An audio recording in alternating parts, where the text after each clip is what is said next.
Here is an example of finding the stationary points of a curve.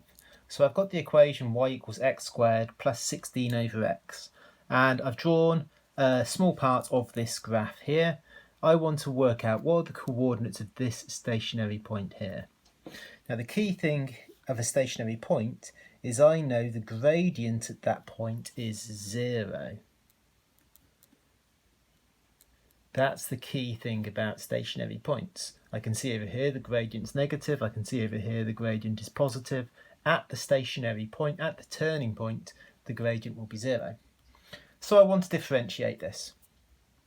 To differentiate this, I first need to worry about this x on the bottom because that's not in a useful form.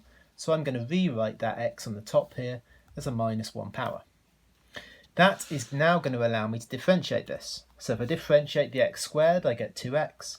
If I differentiate the 16x to the minus 1, multiply by the minus 1, I get minus 16. Take 1 away from the power and I get minus 2. So this is my gradient function. I want to make that equal to 0 because, as I said, I know the gradient is 0 at that point.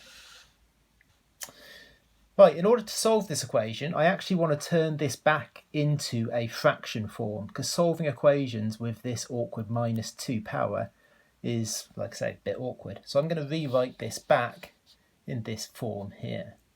The x to the power minus 2, that just means I've got an x squared on the denominator. This is the same thing as this.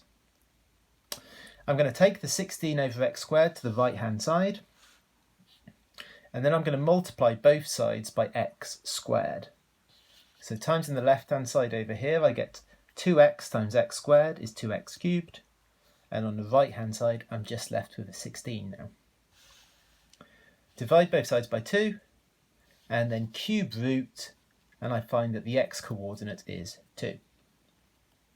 Obviously, I want the y coordinate of this point as well. To get the y coordinate, I'm going to substitute 2 into here. So if I substitute 2 into the y equation, I find out that the y coordinate is 12. So I know that this is that coordinate. This is the coordinate 2, 12. The other thing I want to do is just to prove that that's a minimum. Now we can see it's a minimum from the sketch that I've drawn, but algebraically the way I'm going to prove that is by taking the second derivative. So I am now just going to differentiate for the second time. So differentiating this again, this 2x will now just be 2. This now, the minus 16 times minus 2 would be plus 32. Take 1 away from the power, and that's where this comes from.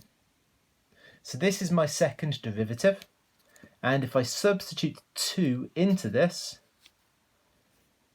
I find that the second derivative is 6, which is a positive number. It's greater than 0, and that's what tells me that this is a minimum.